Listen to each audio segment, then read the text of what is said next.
તો આ છે ગુજરાતના કચ્છ જિલ્લામાં આવેલ એક તીર્થ સ્થળ જેને ધ્રબુડી તરીકે ઓળખવામાં આવે છે અને અમે ત્યાં ગયા હતા મારા દાદાના ભાઈ એટલે કે મારા દાદા થાય એમના ફૂલ તારણું કરવા માટે અને આ સ્થળની બાજુમાં જ અરબ સાગર દરિયો આવેલ છે તો અમે ત્યાં પણ ગયા હતા। તો સુરતથી સફર સુધીનો આપણે આ બ્લોગ બનાવ્યો છે તો બ્લોગને તમે જુઓ।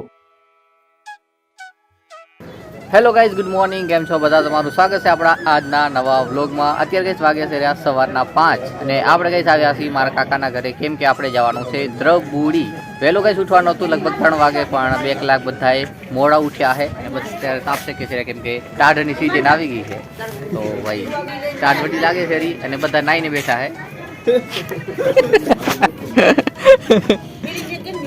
અને આ છે ગાઈઝ આપણા ભુવાજી, આપણા માતાજીના, આમાં છે આપણા કાકા, નવું રખતો નથી ના તો તમે ઓળખતા જશો। અહીંયા કે મસ્ત મજાનો તાપ થાય છે તો બધા તાપ છે કે હેર્યા અત્યારે સેટ જેવા એમ નથી અને મરદના બી ફાડિયા છે ત્યાં ગેગાર્યો વગટ સ્વેટરે અરે નાતો તો એ બાબા કાકા વાળા નાઈ આવે ને નાવાનું હે હાલે મીટિંગ હાલે જાતો થોડીક વાર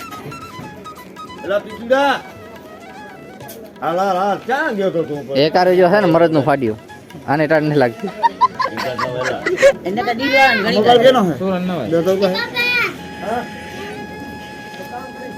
હા મોબાઈલ કેનો છે માનસે કાકા નો હે ને તારો તો અત્યારે ગઈ આપણે બહાર આવી ગયા છીએ ગલીમાં એટલે શેરીમાં અને તમે જોશો જ ભાઈ અમારા સિવાય કોઈ અત્યારે કોઈ ઉઠ્યું જ નથી લગભગ અત્યારે વાગે છે રહ્યા 6 વાગ્યામાં જ વાર હશે એમ તો થોડી 5:45 થાય રહ્યા અને અમારે જવાનું હતું ગાઈસ લગભગ 4 વાગે પણ 3 વાગે ઉઠવાનું હતું તો બધા 5 વાગે ઉઠ્યા તો 1 કલાક નહીં 2 કલાક લેટ થઈ ગયા બધા। તું હાલ હો ને કે દેખો ડાલામાં વહી જાય ને તો કે અંદર કેબિનમાં થયો તો અત્યારે કહીશ બાર ટાઢની મજા લઈ રહ્યા કેવી ટાઢ પડે છે ભચાઉમાં અને હાથે કહીશું તમારે કહેવાનું ભૂલી ગયો આપણે આવ્યા છીએ ભચાઉ અને આગળ છે કહીશ મારા કાકાના જ છોકરા અને બધાને કહીશ આમાં જવાનું છે પિકઅપ બોલેરોમાં। એમ તો ભાઈ અંદર ભાઈ ગાલીચા વાલીચા નાખી દીધા મતલબ આરામથી બેઠું બેઠું જવાનું હોય બધા એને બાકી ટાઈટ પડશે ટાઢ સવારના પોરમાં નહીં નીતિન કે કિશન હા એ આપણા કાકાનો છોકરો ભાઈ અને અમે જઈએ છીએ કહીશ ધ્રબુડી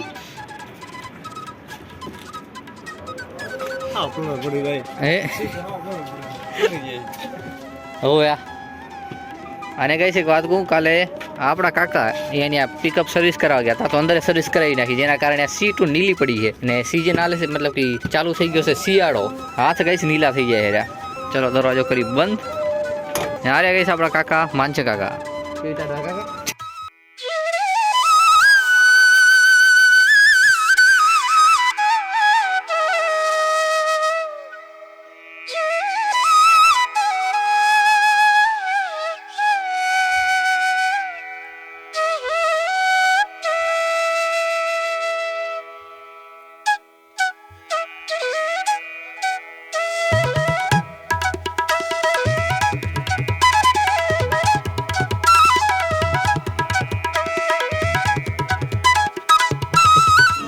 ગાઈસ અત્યારે આપણે થોડોક બ્રેક લીધો છે અને બધા જો અહીંયા કને બેઠા છે ગાઈસ ચાય પીવા માટે આપણે પણ ચાય પી રહ્યા અને પ્રિયાંશી હારી ગાઈસ પ્રિયાંશી હતી બીજી ગાડીમાં બોલેરોમાં અમે હતા ગાઈસ જીતોમાં હવે ગાઈસ બધા ચડી ગયા છે પાછા ગાડીમાં એક ગાડી છે મોર બોલેરો અને આ છે ગાઈસ જીતો।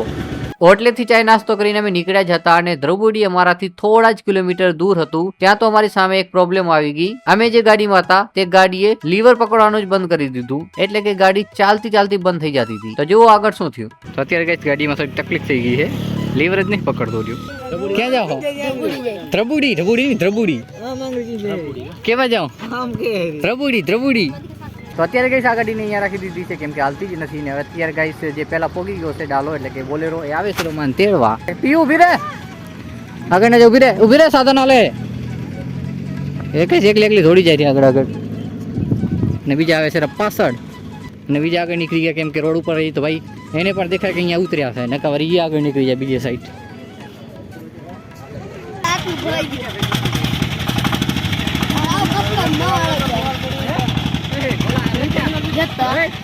ગાઈસ અત્યારે કાંડ થઈ ગયો આપણા ઉપર ત્યાંથી કઈ લાઈન ખુલી ગઈ તો ડીઝલ આટલું ઉડ્યું નીચે તમે જુઓ ફુવારો ઉડ્યો ને આપણે કઈ પલાર નાખ્યા આ રહી ગયો થોડો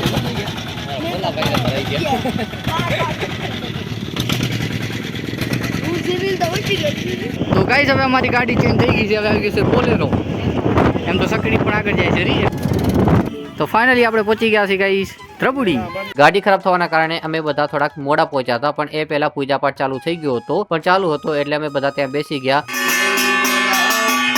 અને થોડી વાર પછી અમને બધાને કીધું કે તમે જાઓ અને ભોજન કરી આવો. તો અમે બધા નીકળી પડ્યા ભોજનાલય તરફ અને ભોજનની સારી એવી વ્યવસ્થા પણ છે ત્યાં. હું તમને આગળ બતાવીશ, પણ એ પહેલા તમે આ જગ્યાને જુઓ, કેટલી મસ્ત જગ્યા છે. આ જગ્યાએ ગઈશ હું પહેલી વાર આવ્યો છું અને મને એવું લાગતું હતું કે ગઈશ આ જગ્યા નાનકડી એવી હશે, પણ એના કરતાં પણ ઘણી સારી હતી જેવું મેં વિચાર્યું હતું એના કરતાં પણ.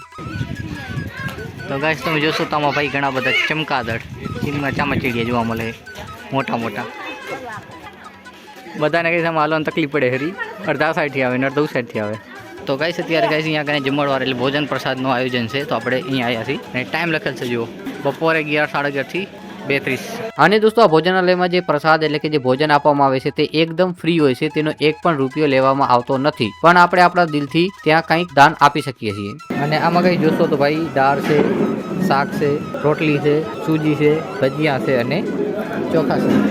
અને મને એવું લાગતું હતું કે ભાઈ નાની એવી જગ્યા હશે, પણ અહીંયા આવીને જોયું તો ભાઈ અહીંયા ઘણી બધી વ્યવસ્થા છે. જેમ કે તમે જોશો તો ભાઈ આ મંદિર છે, આ મેઇન રોડ આવ્યો એન્ટ્રી રોડ, અને અહીંયા કને કઈ ભોજનની સુવિધા હતી. આપણે ભોજન કરવા ગયા હતા અને આ સાઈડ ખબર નહીં, મારા ખ્યાલથી હવન થતા હશે અહીંયા, અથવા બીજે કંઈ પ્રોગ્રામ થતા હશે, તે માટે મસ્ત સાઈઓ બનાવેલ છે. તો બધા ભાગી ગયા છે, હું પાછળ રહ્યો હતો, તો આપણે પણ નીકળી ચાલો. તો ગાઈસ બધા જોઈએ છે આ જગ્યાએ તળાવ. તો અત્યારે ગાઈસ આપણે આ જગ્યાએ છે ત્યાં કરીને ભાઈ મસ્ત એવું તળાવ બનાવેલ છે. અને આ તળાવની અંદર ગાઈસ ઘણી બધી એવી મછલીઓ છે, હું તમને બતાવું. તો જોશો તો ભાઈ ઘણી બધી મછલીઓ છે. અને આ ભાઈ બિલડિયું, અમારી શુદ્ધ ભાષામાં કહીએ તો મનિયું. 2 બ્લેક છે અને 2 ગાઈસ આને કયો colour? Brown, orange colour, gold colour. તો ગાઈસ તમે આમાં જોશો તો કેટલી મછલીઓ છે ભાઈ આમાં.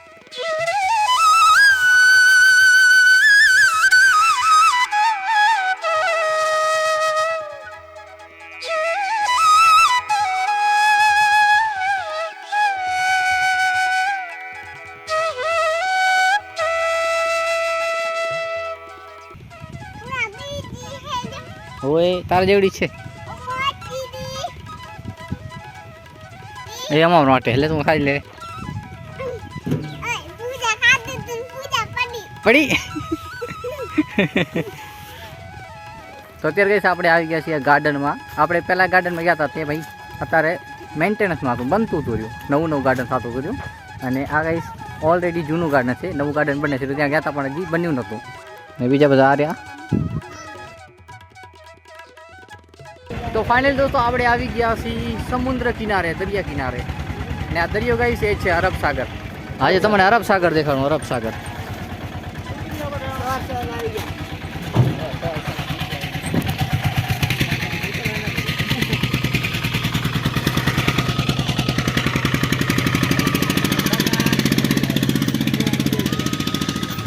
ને બીજા કઈ 17 ઉતરે છે આવે.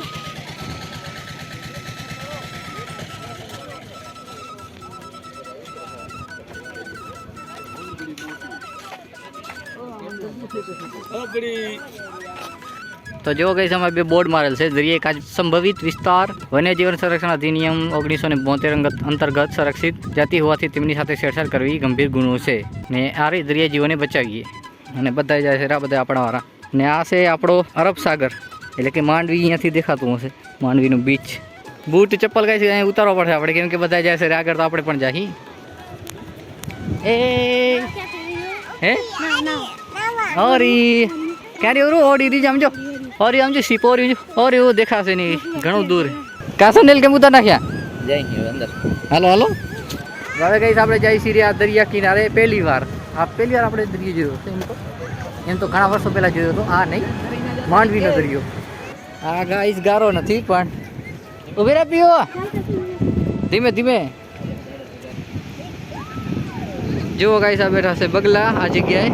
અને આ દરિયો એક બીચ જ છે જોવા જઈએ તો, પણ આ જગ્યાએ પબ્લિક ઘણી ઓછી જોવા મળે. માંડવીના બીચમાં તમે જાશો તો ભાઈ આ દ્રબુડીનો ગાઈસ બીચ છે, દ્રબુડીનો. આ બધા ગાઈ જો પિતૃ માટે જે શૈલી પૂજા કરવાની હોય તે અહીંયા આવ્યા છે કરવા માટે. એવું શું એવું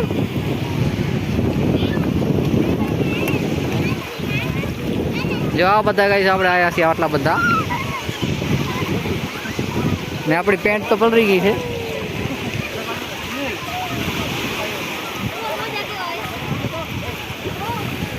ખતરનાક ગાઈસ મોજા હાલે હેર્યા. કેમ પૂજા મોજ ને ક્યાં પીયો મજા આવે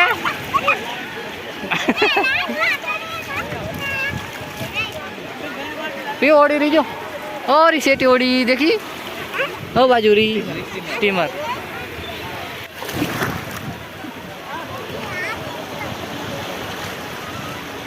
તો ગાઈસ અત્યારે આપણે વિડીયો બનાવવા માટે આવી ગયા છીએ થોડાક અંદર. એમ તો ઘણા અંદરના જવાય કેમ કે મોજા ભાઈ અંદર જાય એમ ભાઈ વધતા જાય ને દરિયો થોડો ઊંડો થતો જાય છે. અને પેન્ટની હાલત કંઈક આવી થઈ ગઈ છે. ને તમે કંઈ જોશો તો ભાઈ દરિયો જ્યાં સુધી નજર ત્યાં સુધી દરિયો દેખાશે કેમ કે આ છે ભાઈ અરબ સાગર. અને મોજા કેટલા ખતરનાક આવે છે મતલબ જુઓ તમે કેટલી સ્પીડમાં આવે. હા હજી થોડાક અંદર જાય મતલબ દરિયો ઊંડો થઈ જાય. આ મોજો જોતો લહેર ખતરનાક. અહીંયા આવતા તો ભાઈ ઓછી પડી જાય સ્પીડ. હા ગા ગા હું તો મારા બૂટ જ ભૂલી જતો હતો રહ્યો.